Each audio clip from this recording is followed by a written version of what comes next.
everyone. My name is Hemu. And guys, before starting your today's Palo Alto Firewall question and answer interview session, let me just tell you I have one announcement. So guys, we are starting one Palo Alto plus F5 LTM live batch basically. And that live batch we are starting from 80th of Feb, and it's a weekends batch, so your classes will happen Saturday and Sunday. First we will try to complete your Palo Alto firewall, and this particular Palo Alto file needs around 8 weeks to complete. And once your Palo Alto will complete, we will start your F5 LTM, and F5 LTM needs around 7 weeks. And the timing for these particular session is 9 a.m. to 11:30 a.m. IST, Saturday and Sunday. And the fees for this training is 10,000. So this is the one update which I'm having. Now, one more update, guys. All your recording regarding the Palo Alto and your Panorama interview question and answers, you will get into my video portal. And this is the course. So you have to purchase that course, and the cost for this particular training is 1 INR, because we cannot able to set 0 here. We have that type of limitation on our video portal. So that's why we will put the cost here 1 INR. Okay. So in this portal, you will get all the recording. Apart from this, I will also upload these recordings into my YouTube channel. So in YouTube channels also, you will get these particular recordings. Okay, so this is the some details. Now, guys, if you remember yesterday we have discussed these initial 5 questions, and today I will try to cover remaining 5 questions actually. So guys, in your interview, if somebody asks, what is wildfire in your Palo Alto firewall? Or can you explain the wildfire operation? Or maybe if they are asking, what is the sandboxing technology or technique in your Palo Alto firewall? Or maybe they will ask you in this way, how your Palo Alto firewall protect us from the real-time malwares? Or how your Palo Alto firewall protect us from the unknown malwares? From the malwares whose signature we don't have into our signature database. All such kind of things comes under your wildfire, guys. What? All such kind of things comes under the wildfire feature of your Palo Alto firewall. Now let me just explain you how this wildfire feature works in your Palo Alto environment. Let's suppose we have a setup like this. I have my Palo Alto firewall here. I have an internal PC here. And this is my internet. Let's suppose here we have one of the server for any website. Okay, let's say this server is belongs to abc.com. Now on this server, basically what there's a one hacker who has installed some type of malware.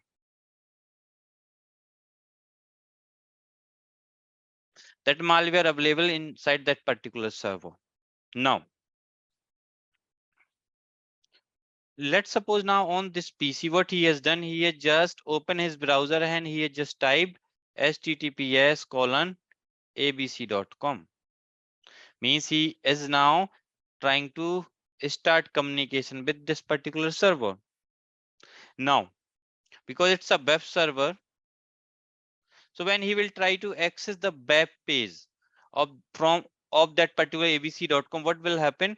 When he will send the HTML code, along with these codes, you will see they will also try to send the malware code or that malicious code through these particular codes. And the thing is, guys, because on my Palo Alto firewall, we don't have any type of signature for this malware. It's a pretty new malware. One of the hacker community, they have just created this malware. So what will happen? Because it's a new malware, which means your Palo Alto firewall is not having any type of signature database, right? So the thing is now how your Palo Alto firewall protect from such kind of malwares. It will protect with the help of Wildfire feature. If you heard the name, Palo Alto used to say they will provide us the 0-day protection from the unknown malwares and unknown domains. They used to claim that particular point because they have this particular feature inside their firewall, which is Wildfire. So what used to happen, let's suppose now this particular file, this malicious code file, when it is reached into your Palo Alto firewall, so what will happen now? Palo Alto firewall receive this particular file which have some type of malware. So what will happen now? Palo Alto check this particular file. What? File signed by the trusted signer or not? What do you mean by the trusted signer? Anyone know what is the trusted signer?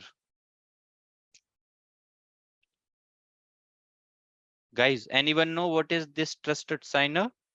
Let me give you one small example. Let's suppose somebody is trying to download this Global Protect client software.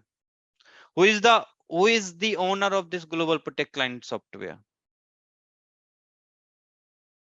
Palo Alto. Means this particular software belongs to the Palo Alto, which means Palo Alto is a trusted signer, right? Let's suppose you are downloading some operating system for Cisco routers. That operating system file is signed by the Cisco. So guys, every application, they have a signature.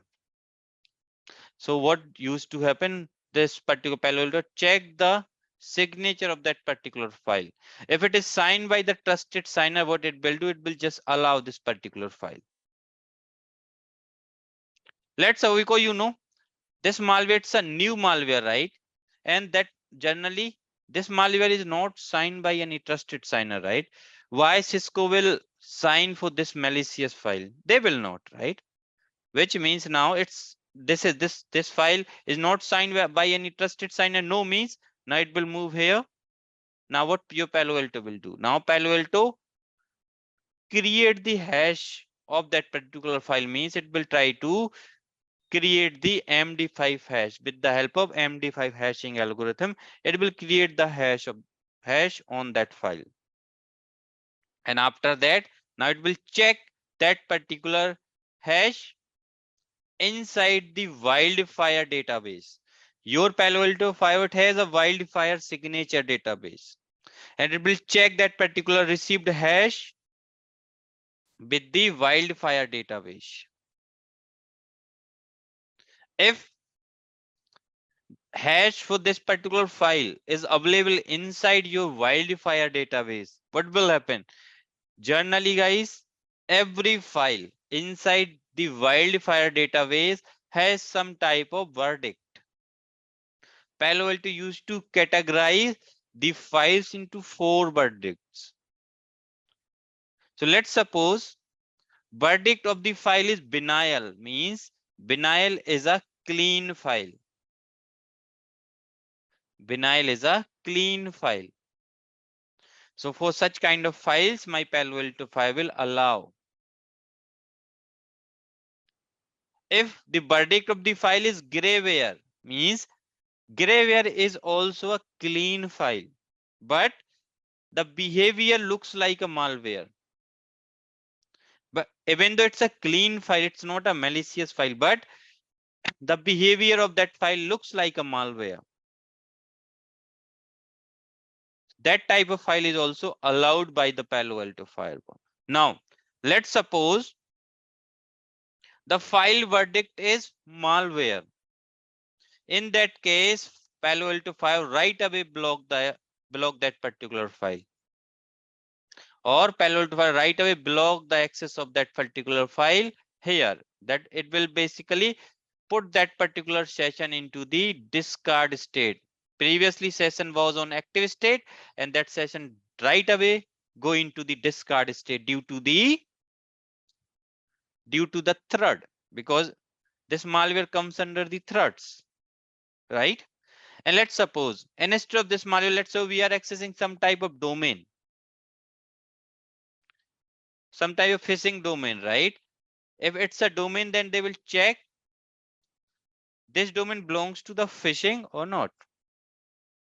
And what they will do, they will block the phishing related domains as well.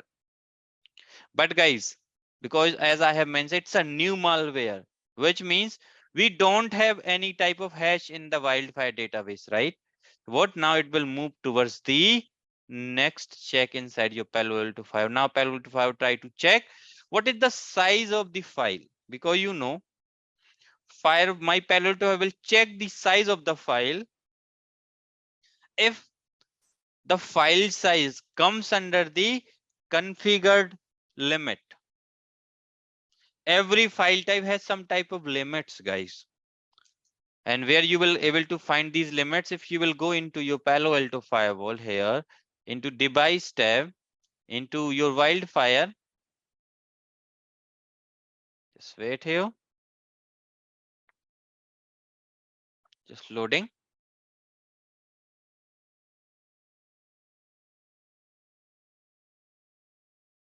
Now you can go here, you can see if it file type is P type, then it will upload the files whose size is either 16 MB or below. If your file type is APK, then size is 10 MB. PDF file size is 3072 KB. Microsoft Office file size is 16,384 KB. Jar file is 5 MB. Flash file is also 5 MB, right? So we have a file types. According to this file types only, it will basically try to upload. So what it will check? Now it will check the file size. If file size is maximum, let's suppose this malware, this file type is a bat file and the size is 100 MB. What it will do? It will allow that file. But guys, tell me one thing. Can we have a packet of 100 MB? No, right? Generally packet size is 1500 bytes maximum. If we will club multiple packets, then in that case only maybe size will increase, right? But always you will see the file malware file size is very less in size. Okay, so if file size comes under the file size less than the configured maximum, what it will do now, it will send that file towards the Wildfire database or towards the Wildfire cloud. Means it's a it's that particular cloud available in your Palo Alto environment. It's a, and on that particular cloud, what used to happen in Wildfire cloud, they have a all type of devices here. They have a bare metal devices. They have all kind of Windows operating system, all type of Linux operating system, all type of iOS devices. They have everything there. And what they used to do, they will try to run that particular file into all such kind of devices, operating systems. And what they will try to observe the behavior of that particular file. Means they will do the Wildfire analysis. And guys, this particular thing is also known as sandboxing. So do not confuse with the sandboxing. If somebody asks the sandboxing in Palo Alto Firewall, your Wildfire is equals to sandboxing. So they run that file into all type of bare metal hard devices, all type of virtual devices, right? On all type of Windows operating system, and they will just observe the behavior. According to the behavior of that particular file, what they generate the verdict. If file behavior is okay, means if file is behaving, if file is clean, which means file behavior is okay, in that case they will put that file in a benign category. If file behavior is it's a clean file but looks like a malware, then they will provide the verdict as graveware. If your file having any type of malware, then file behavior is looks like a malware, so they will they will provide the verdict which is malware. If this file behaving like a phishing, then they will provide the verdict to phishing.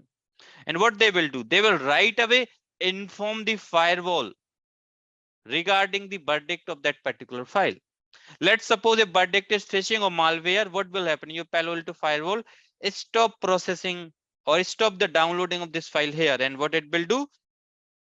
It will change the session from active to discard state right away. So that's how your Palo Alto firewall protect us from the unknown malwares. And what it will do, it will update the file list into the Wildfire database, and also it will generate the signature in case of verdict is malware, and it will send that signatures to the firewalls. Means now it will send that signature to this firewall along with all the Palo Alto firewall across the globe from any organization. All these firewall, they will get the signatures right away. Immediately it will send that signature of that particular malware to the firewalls who has the Wildfire subscription within 5 minutes. And if the firewall who don't have a Wildfire subscription, they will get the that signature in the daily updates. So within 24 to 48 hours, they will get these updates as a antivirus updates. So that is your guys Wildfire operation. Right now, I've explained you the process of public cloud Wildfire.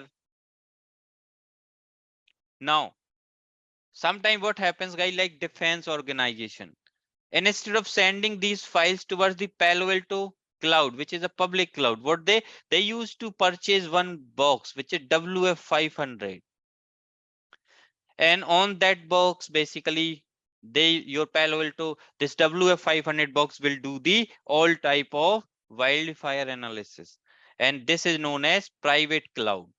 Nowadays, people are also using hybrid cloud model. Means they have a public environment. If this public environment or using this WF500 box, which is a private environment, or this box, if he is not able to identify the file, or he is not able to generate the verdict, in that case, what he can communicate with the public cloud environment or public Wildfire cloud. So that's how your Wildfire operation works. That is your Wildfire in your Palo Alto firewall.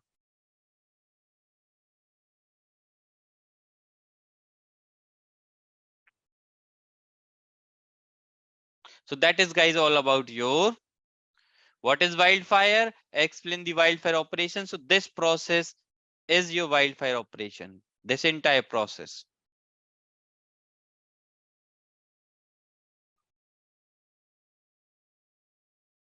There is one question: Wildfire and autofocus both are same or different? Both are different, man. Cool. Let me just move further.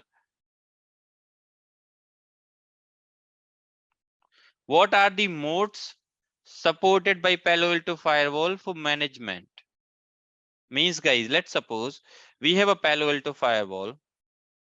This is my Palo Alto Firewall here. Let's suppose I am having here Palo Alto 820 box. Now, guys, if you wants to manage this firewall, how you will manage? Generally, if you want to do any type of configuration or you wants to fetch anything, how you will do that? What is the first option, which is graphical user interface?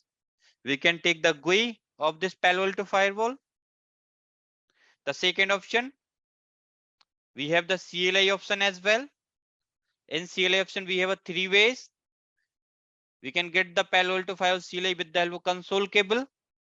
We can get the Palo Alto firewall CLI with the help of SHS, and we can also get the Palo Alto CLI with the help of Telnet, right? What is the third option we will be having? If we have a panorama environment, then we can able to manage the Palo Alto firewall from the panorama. The fourth one is we can also able to manage this Palo Alto firewall with the help of XML APIs. So guys, these are the four modes which is offered by the Palo Alto firewall for the management purpose. In this Palo Alto Firewall, guys, it has a dedicated management port here. It has a dedicated console port here. So you have to configure your management interface with the IP address, default gateway and subnet mask. And on this management interface, you can able to enable the SHS. You can enable, you are able to enable the telnet. You can able to enable HTTP. You can able to enable HTTPS, all these things. Guys, let me ask you one common question here. Let's suppose I have decided to configure something inside this Palo Alto firewall with the help of Ansible script. Now, which type of management thing I have to use in your Palo Alto firewall for managing this Palo Alto firewall with the help of Ansible scripts? Which mode I have to use? I have to use SHS, or I have to use XML API, or GUI, or Panorama? Which one?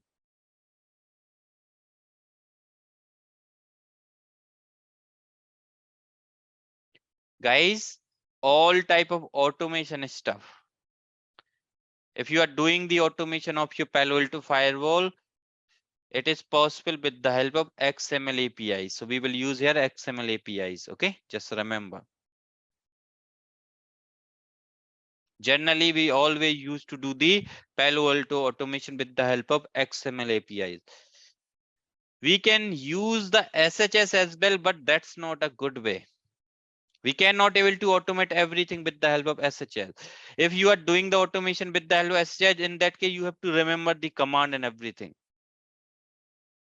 You have to run the set command, delete command, all such kind of command. But all type of automation tool, they will use the XML APIs because it will support the XML calls. All the object inside your Palo Alto firewall, they will support the XML APIs. They used to support the XML API calls basically. Okay, just remember this thing. Nowadays this question become very popular because nowadays people are focusing on your automation stuffs and all. Okay, cool. Now guys, let's try to understand what are the action available in your URL filtering.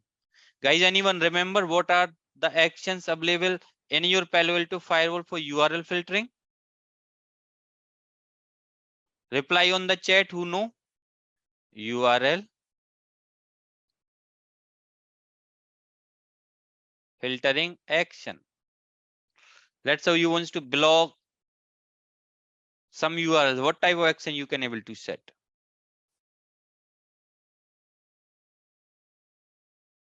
We have one action which is alert. We have one action which is continue.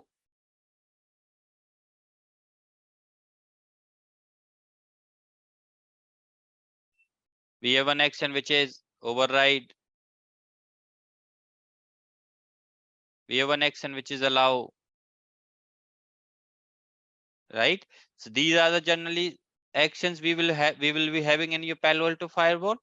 If I'll go into my object tab, into my URL filtering, default, you can see here, if I'll go here, default I will not able to modify. Let me go inside that one.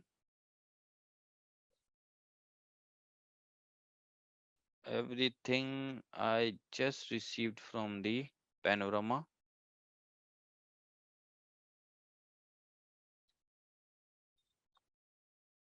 I'll just clone it. Go here.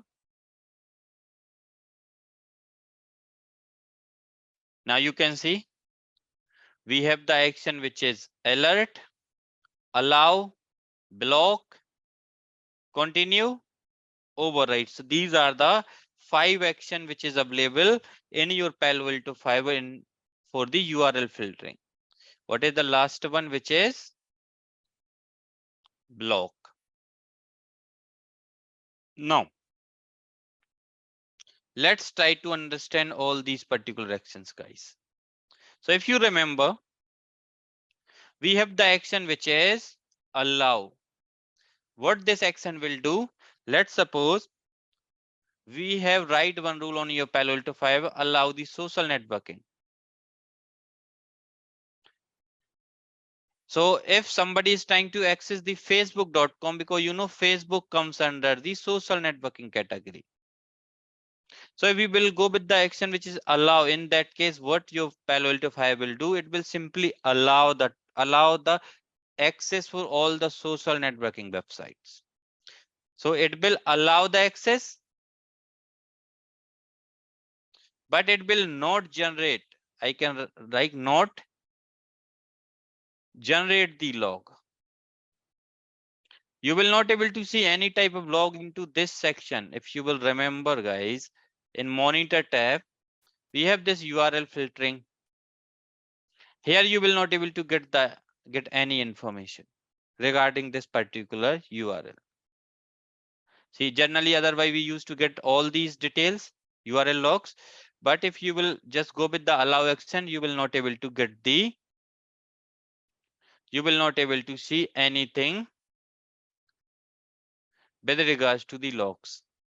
So guys, the best way, if you want to allow the access of a website, but you want the log, in that case, what we have to choose the alert action. So means in alert, it will allow plus it will generate the log. In continue, what will happen? Continue action is known as temporary block. Means it will give you one warning message. If you will access, you are trying to access any website, what? It will give you one warning message. Do you want to continue or not? If you will click on that continue button, then only you can able to access that particular website. And guys, in that case, what it will do, it's a temporary block. If you click on continue button, means you will get one page here stating that you want to continue the access of that website or not, and it will also generate the log. So that's the meaning of continue. And after that we have our next action, which is override. In override, this is also known as temporary block. Here also it will generate the log, but instead of this time temp override action, what it will use to do, it will give you one page. Now on this page, what you have to put the password. There is a one URL password. That password you have to enter. If you will enter the correct password, then only you can able to access the website.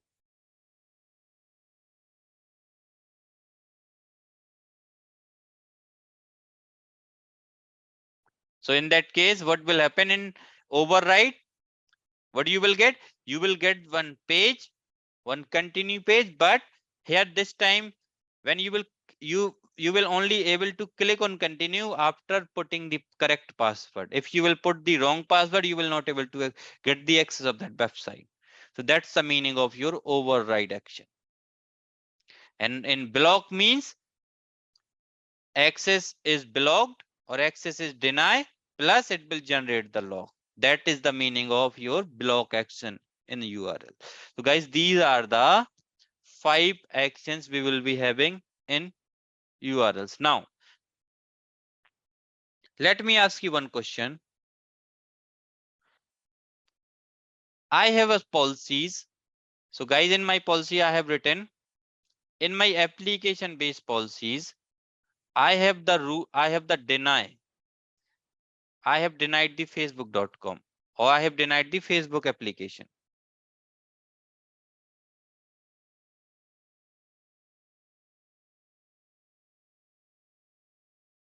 And in URL filtering, I have allowed the Facebook access. What will happen in that case? What do you guys think?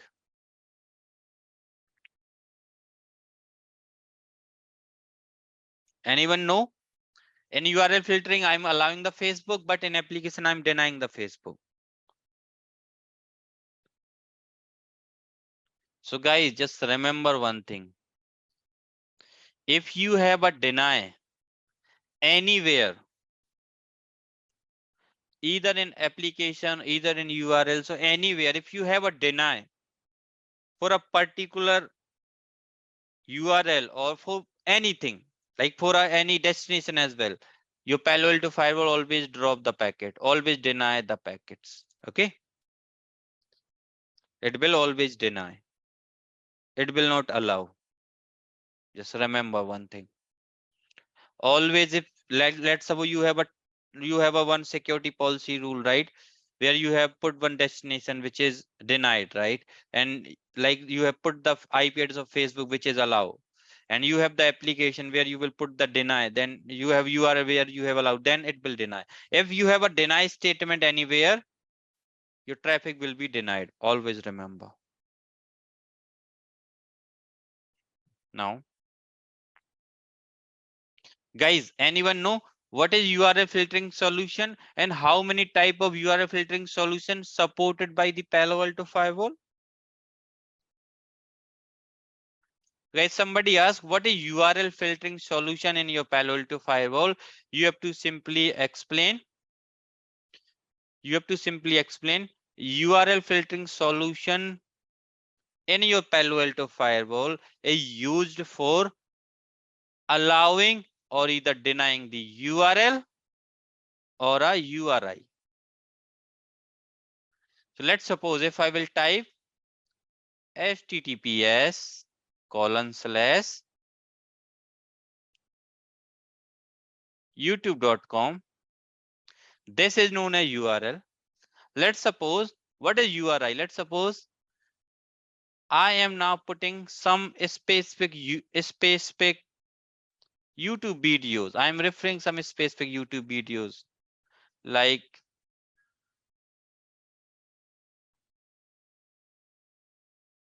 then I have one video here, right? That is known as URI. Means the full path is known as URI. If I can just play this video, now this entire thing is URI. And guys, in this particular, this part is known as URL, and everything till here is known as URI. So guys, we will use this particular solution for blocking both the things. And if somebody really wants to understand how the main mode, your IPsec main mode in detail, you can just refer this particular video. Okay. Now, let me just go here.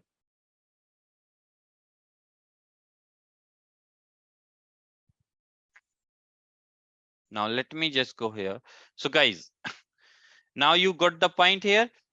This URL filtering solution we use for blocking or allowing the URLs or either URI.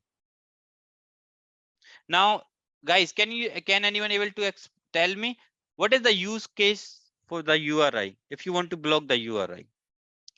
What is the use case? In which scenario we have to block the URI? Anyone know? Any use case for that?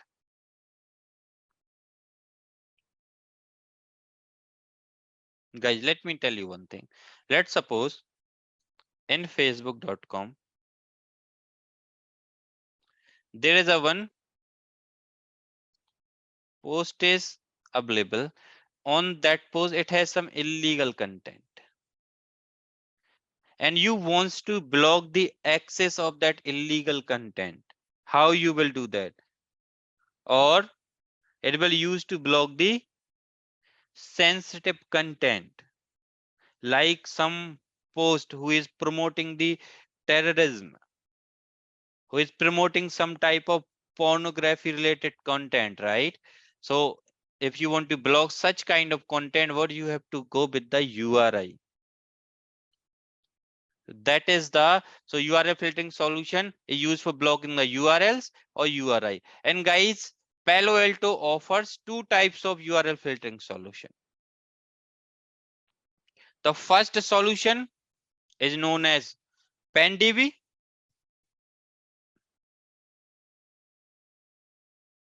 and the second solution is known as Bright Cloud.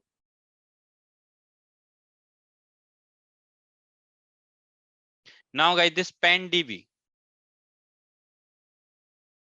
this particular solution is managed or maintained by Palo Alto team. And this particular solution is managed or maintained by the company known as WebRoot Inc. Means Bright Cloud is a third party URL filtering solution. Guys, when your Palo Alto Firewall was growing, that time people were using the Bright Cloud solution for URL filtering. But nowadays, everyone is using the PanDB. Why they are using PanDB? Because PanDB has a very tight integration with your Palo Alto Firewall or with your PanOS. And how this PanDB is hosted? Guys, Palo Alto Firewall, they've hosted this PanDB cloud over the AWS environment at 5 locations across the globe. Okay, so that is the main. So these are the two types of solution which is offered by the Palo Alto Firewall. Now, maybe in your interview they will ask, can we run PanDB and Bright Cloud at the same time on the firewall? So guys, just remember one thing, we are not able to run both the solution together. Either we have to run PanDB or either we have to run Bright Cloud. If you will, let's suppose you have enabled the Bright Cloud, in that case your PanDB is automatically disabled. And if you will enable the PanDB, then your Bright Cloud will be disabled. And guys, you have to purchase the license for both the solutions, and license cost is also similar. And nowadays everyone is using PanDB because it has a very tight integration. Let me just show you what I'm referring with regards to the tight integration.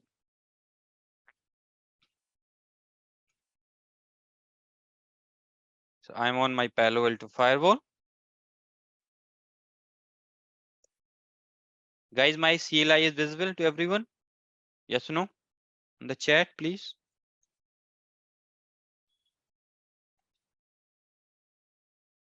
Okay, I'm about to log in on the firewall. So guys, if you run this command, so URL cloud status. So guys, this is the tight integration you will get. Cloud is connected. License is valid. And right now, it has a connectivity with the second PanDB server. They have a servers at 5 locations. One is in North Virginia. Then they have one is in Europe. They have one in Singapore, and I think they have one in Japan somewhere. Like that they have distributed these 5 locations. You can check the version. What is the latest version for URL database over the cloud, and what is the database in your system? See, the status is good. They are running the same protocol version, and compatibility. Check the compatibility. They are compatible. And if you will run this command, let me just try to run one command. Grep pattern URL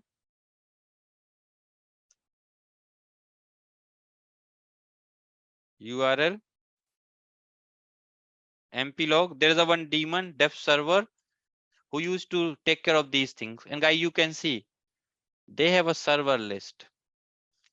Right now they have connected with your second server. You can able to see the entire election process. Server 3, right? Because and all these server details is hard coded inside your Palo Alto Firewall, guys. Just remember, server 2, server 3, all the details you will see here. Okay.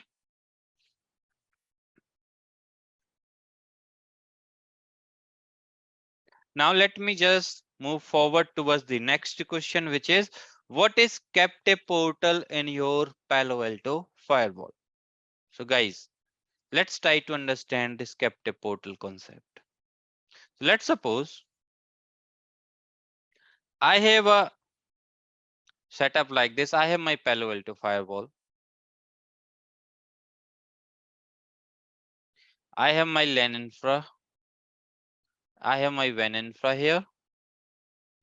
And here I have an internet connectivity with the internet service provider. Now, here I have around 100 users. I have around 100 users, and all these 100 users, they are using Windows operating system.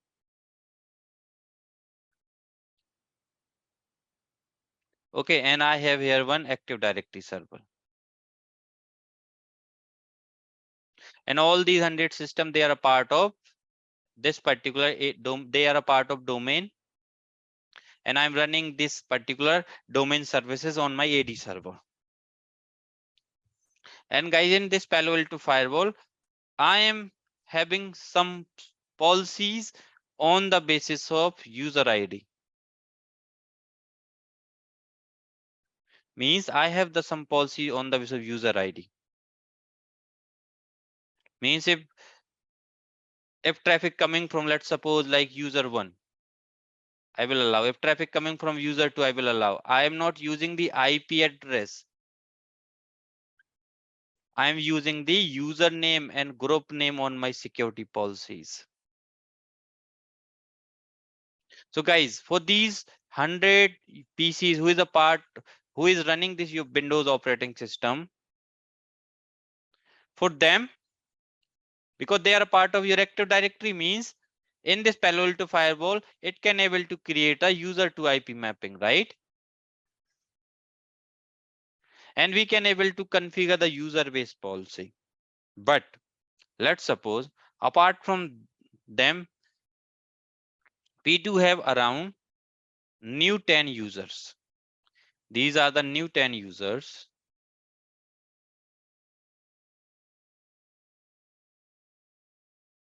And these users, they are running Linux. Guys, tell me one thing. Can these Linux machine, we can able to add in your Active Directory? Can these Linux machine can be a part of your domain controller? We cannot able to add these Linux machines into as a domain controller. Now, and if you want to restrict whatever policies we have applied for these peoples, we also want to apply the similar policies for these users. Now, how to achieve that task? That type of task we will achieve with the help of captive portal. What we will do when these people, they are trying to access any type of website, what will happen? That time my Palo Alto Fire will send one page. It will send the captive portal page where they have to log in first. They have to enter their credentials. They have to enter their credentials. Once they will enter the credentials, now my Palo Alto Fire get the IP details. It will get the user detail. It will create the user to IP mapping. And because it has the user to IP mapping, now it can able to enforce all the user based policies for these peoples as well.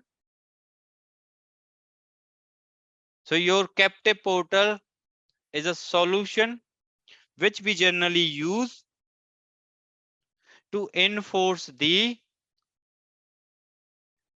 one of the portal where user needs to enter their credentials if they wants to access anything through our firewall. So that's the concept of your captive portal. Captive portal we will use to enforce our authentication policies. Means we will authenticate our users. Generally, this captive portal stuff or solution we will use for the Linux machines. And let's suppose there are some guests who is coming into your infrastructure and they wants to access the internet through your firewall. Generally, you will not allow the direct access of the internet to these peoples, right? So in these type of users, what you have to do, you can create the temporary username and password for them, and they will use the temporary username and password. So when your firewall will try send the captive porter details, they will put these credentials and they can able to access the internet. So in such kind of environment, we will use the captive portal solution in your Palo Alto firewall to enforce the user-based security policies. So guys, these are the 5 questions which I want to cover in your today's session. Yes, I got one question here. It is same as a yes. It is similar to your Cisco ICE. Cisco ICE is also used for the same thing. It will control your authentication and authorization kind of things. Okay.